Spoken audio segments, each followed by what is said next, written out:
I never thought I'd find myself here again. Vulnerable, hopeful, terrified. At 48, I believe. D. The chapter of my life where hearts flutter and palms sweat was long closed. But isn't that exactly when life throws its most beautiful surprises? When you've convinced yourself that some doors are permanently shut? It's been nearly 3 years since that autumn evening at the farmer's market, but I remember it with such clarity that I could paint every detail.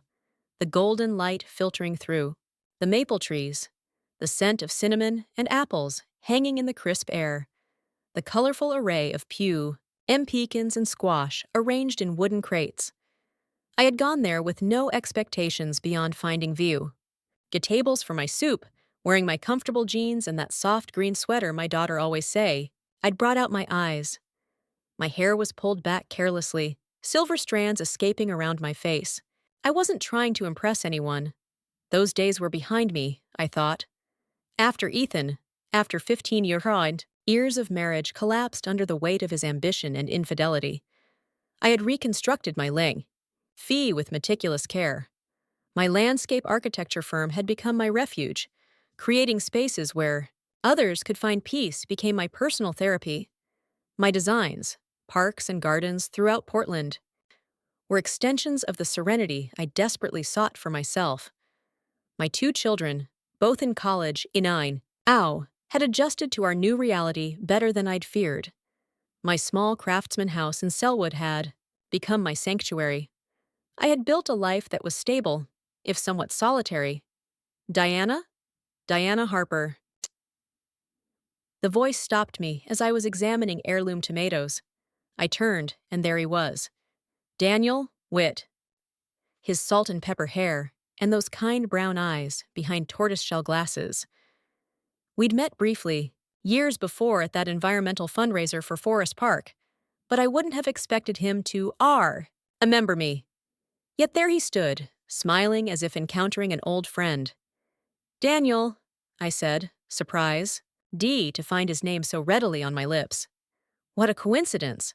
I won't pretend there were immediate fireworks or that time stopped. That's not how it happens at our age. Instead, there was something far more valuable, an ease, a comfort in his presence that felt both novel and familiar. We talked out the market, about how the Pearl District had changed, about his years in Seattle and return to Portland. I learned he was writing a book on urban conservation, that he had a daughter in graduate school at PSU, that he volunteered at the community garden near Laurelhurst Park. What was supposed to be a quick hello turned into an hour of wandering from stall to stall together. When rain began to fall, a gentle Portland drizzle, we sought shelter under the awning of a nearby cafe. Without discussing we went inside. One coffee turned into two, and suddenly the market was closing down around us. I've taken up your whole afternoon, he said apologetically. I've enjoyed it, I replied, surprised, by my own honesty. We exchanged numbers. It felt strangely anticlimactic and momentous at once. I drove home with vegetables for soup I no longer felt like making, my mind replaying our conversatio, and wondering if I had imagined the connection between us. He called 2 days later. Not texted. Call. There was something so refreshingly deliberate about that. We met for dinner the following weekend. At a small Italian place on Hawthorne Boulevard. I spent an embarrassing amount of time deciding hat to wear, settling on a simple dress I'd bought years ago, but rarely had occasion to use. When I walked in and saw his face light up, I felt a flutter I hadn't experienced in decades. Dinner was velly, but what I remember most was the walk afterward. October in Portland has a special kind of beauty. Trees aflame with color against the backdrop of often gray skies. We strolled along the water the Willamette River reflecting the city lights, and I found myself telling him things I rarely shared. About my divorce, about the betrayal that had shattered my trust, about rebuilding myself from the fragments Ethan had left behind. I think, Daniel said as we paused to watch a boat pass, that sometimes we need to be broken open to let the light in. It sounds like a platitude written on An inspirational poster, doesn't it? But there was something in the way he said it, not as advice or wisdom dispensed from on high, but as a truth he'd lived himself.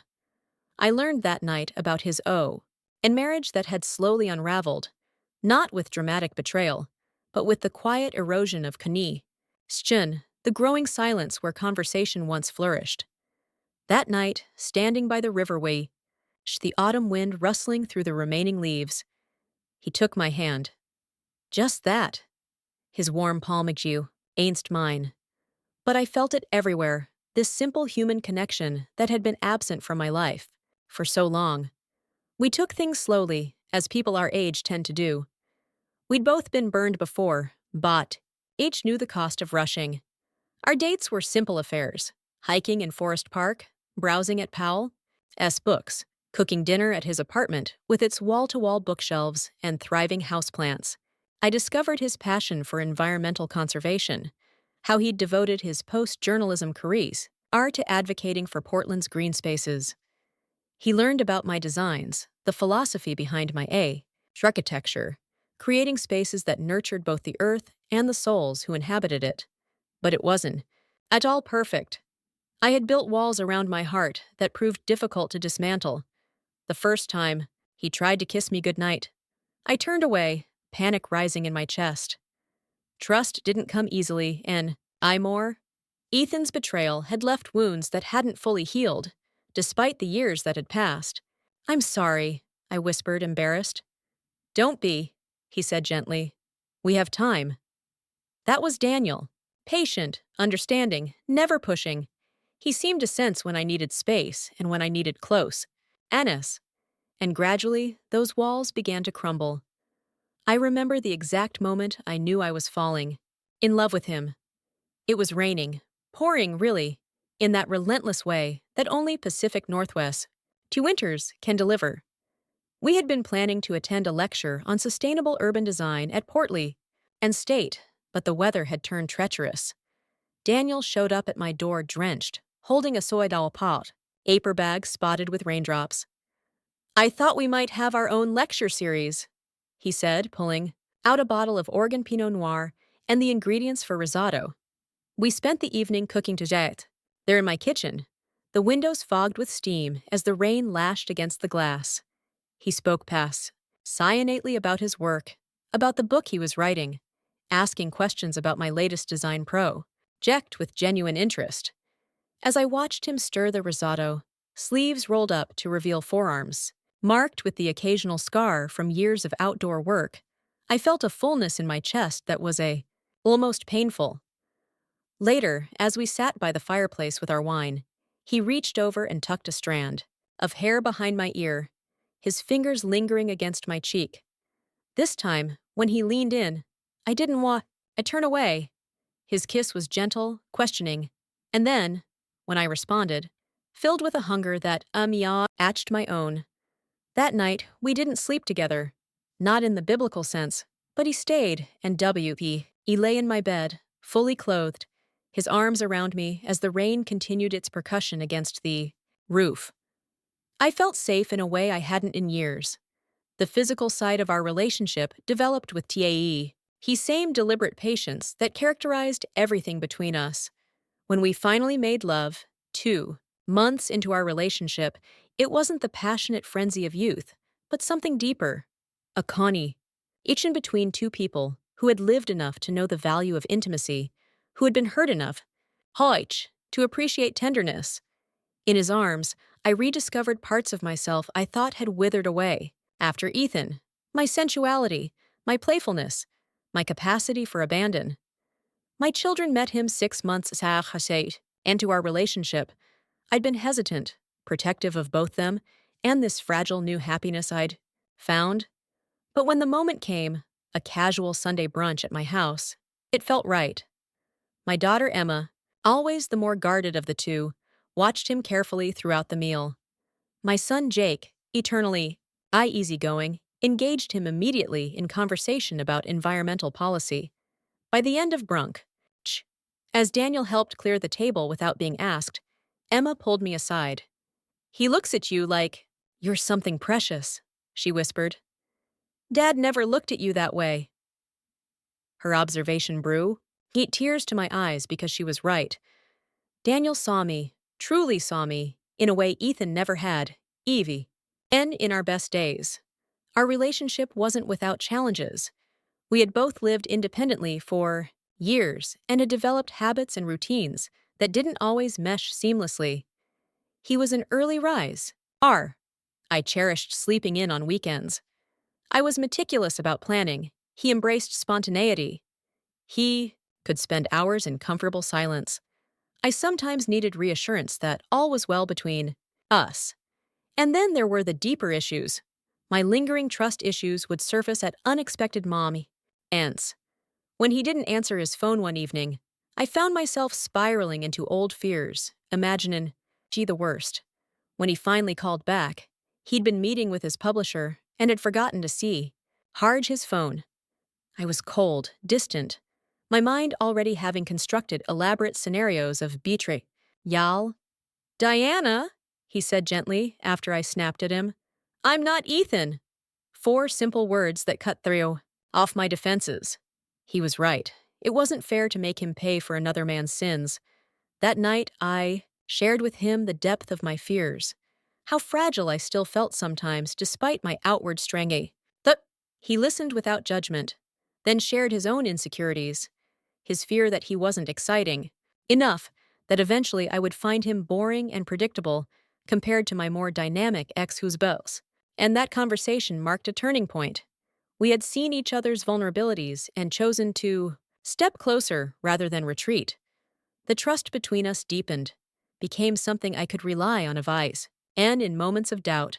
We've been together for nearly 3 years now. Last spring, he asked me to marry him, not with grand gestures or public declarations, but on an ordinary Tuesday evening as we worked side by side in his garden, dirt under our fingernails, the late afternoon sun filtering through. The Japanese maple trees I had helped him plant. He presented me with a smooth riverstone out of a diamond. I found this on our first hike in Forest Park, he said. I've carried it in my cat ever since, a reminder of new beginnings. Diana, will you marry me? I said yes immediately, that the hesitation I had feared might surface. We're getting married next month. A simple ceremony. In the Japanese garden, surrounded only by our children and closest friends.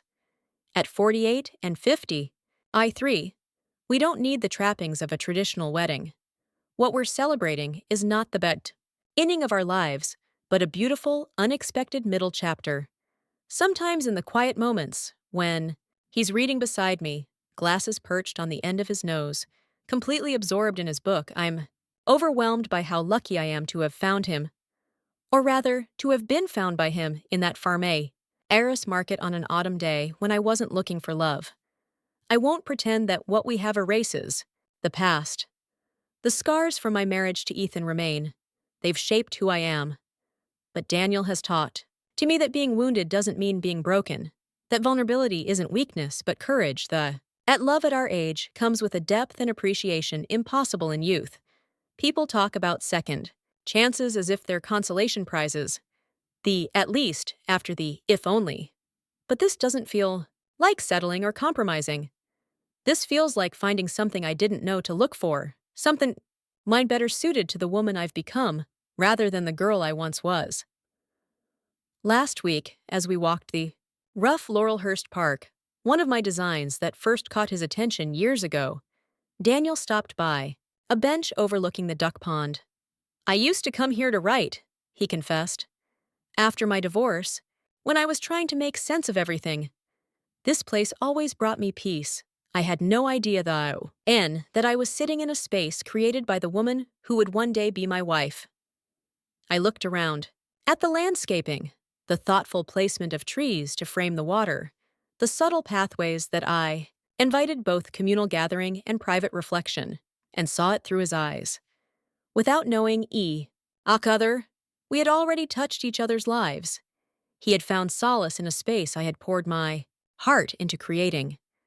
There was something profoundly moving about that connection, existing before ever spoke. Tomorrow he's taking me to Seattle for the weekend, to show me the places that shaped him during his years there. It's another piece of his past he wants to share, another layer of knowing each other more deeply. At our age, we bring such rich histories to our relationship, not baggage, to be tolerated, but stories to be treasured. Experiences that have carved us into the people, Kapig. Lee of the love we now share. I don't know what the future holds for us. At our age, we're both acute, lie aware of life's fragility and its preciousness. But I do know this. I am not the same woman who Doduo alked into that farmer's market 3 years ago. I am more open, more present, more alive. I have learned that the heart is remarkably resilient, capable of healing and expanding beyond what I ever imagined possible. And perhaps that's the most beautiful surprise of all. Not just finding love again, but finding that I still had the capacity to love this deeply, this completely, this fearlessly. Dan. Isle didn't rescue me. I wasn't a woman who needed saving. But he did remind me of something crucial.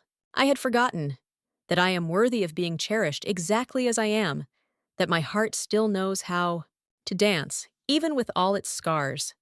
So here I am, starting a new chapter at 48, stepping into a future I never anticipated, but now can't imagine living without. If you had told me 3 years ago that I would feel this way again, alive with possibility, brimming with love, I wouldn't have believed you. But then again, the best stories are often the ones we never see coming.